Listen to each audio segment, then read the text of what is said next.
All right, so when you arrive to do tie-dye, the first thing that's gonna happen is that your shirt's gonna be soaked in a soda ash fixer. An adult volunteer will be pulling it out of a big bucket and wringing it out because it's gonna be really wet, but don't worry, that volunteer will wring it out for you. Then they're gonna give it to you, gonna call your name, and you're gonna take it to the first table, which is the tying table. And you're gonna wanna set out your shirt so it lays nice and smooth. And then you're going to pick where you want the center of your spiral to start. So I've picked on this one, the upper corner, and I've pinched to get it started, and then I've stuck that fork on that first pinch. Then I'm slowly turning the fork to twist the fabric. And notice how my other hand is encouraging those creases that are coming from the center to reach out to the edges so that those creases turn into this kind of cinnamon roll shape. And then I carefully pull out the fork so it doesn't make a cone. It stays as a flat cinnamon roll.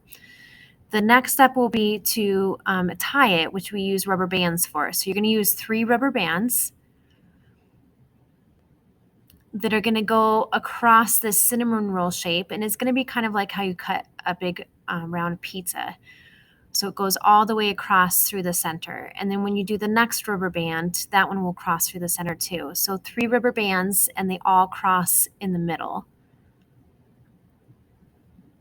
This is going to make it so that you have 6 slices of pizza. Don't eat it. It's not delicious. Okay, so now we're moving to the next table. So we're using a tray and newspaper so it can soak up all of the drips and dribbles.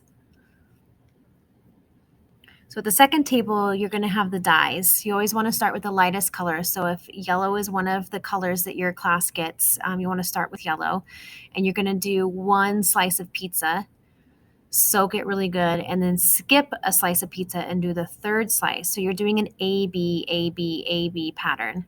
So dye, no dye, dye, no dye, dye, no dye. So you have a pattern. And then we do the same thing on the other side. You're going to want to use the same color and the same slice of pizza on the back side too. So those yellow slices that I did on the front are the same ones that I dye on the back. All right, and then you move to your second color. Same thing. So you're doing the opposite slices of pizza. I was moving a little too quickly on this dark green and drip a little bit into the yellow section. Once that happens, you can't take it away. So don't go too fast. You get lots of drips. Notice when I turn it over that I'm touching the non-yellow side. It's really easy to get fingerprints and make your yellow area look dirty. So try to stay away from your yellow area. There I drip again into the yellow section. Oh well, it's not a perfect process. Okay, so keeping that A-B pattern.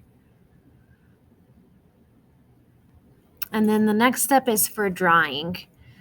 So you're going to use your tray of newspaper to carry it to your class tarp. And then you're going to move your tie-dye cinnamon roll to that tarp.